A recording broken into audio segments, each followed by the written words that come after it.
ఇప్పటికే ₹1,00,000 పైకి చేరుకున్న బంగారం ధర రోజుకొక గరిష్ట స్థాయిని తాకుతోంది. అంతర్జాతీయ మార్కెట్లో అతి విలువైన లోహాలకు డిమాండ్ ఉండటంతో పాటు దేశీయంగా పండుగ సీజన్ కూడా కావడంతో పుత్తడి ధర పరుగులు పెడుతోంది. ప్రస్తుతం 1,08,000 స్థాయిలో ఉంది గోల్డ్ ధర. త్వరలో 1,10,000ను అధిగమించే ఛాన్సెస్ ఉన్నాయని బులియన్ వర్గాలు చెబుతున్నాయి. దేశ రాజధాని న్యూఢిల్లీలో 24 క్యారెట్ల తులం బంగారం ధర వచ్చేసి ₹850 పెరిగి 1,08,620కి చేరింది. అది 22 క్యారెట్లయితే ₹800 పెరిగింది. దీంతో 99,600 ఉంది.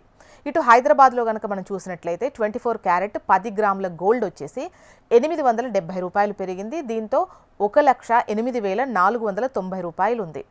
ఇక 1,07,620గా ఉంది గత వారం. అలాగే 22 క్యారెట్ల విషయానికి వస్తే ₹800 పెరిగింది.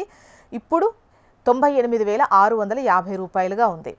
ఇక మొత్తం మీద గడిచిన నెల రోజుల్లో గోల్డ్ రేట్ వచ్చేసి ₹7,500 పెరిగింది. వచ్చే 2 వారాల్లో అమెరికా ఫెడరల్ రిజర్వ్ వడ్డీ రేట్లను తగ్గించే అవకాశాలుండటంతో పెట్టుబడిదారులు తమ ఇన్వెస్ట్మెంట్లను సురక్షితమైన అతి విలువైన లోహాల వైపు మళ్లించడంతో వీటి ధరలు రాకెట్ వేగంతో దూసుకుపోతున్నాయని విశ్లేషకులు అంటున్నారు. బంగారం ధరలు పెరగడానికి కారణాల విషయానికొస్తే ఈ వచ్చే సమీక్షలో అమెరికా ఫెడరల్ రిజర్వ్ వడ్డీ రేట్లను తగ్గించే ఛాన్సెస్ ఉన్నాయి.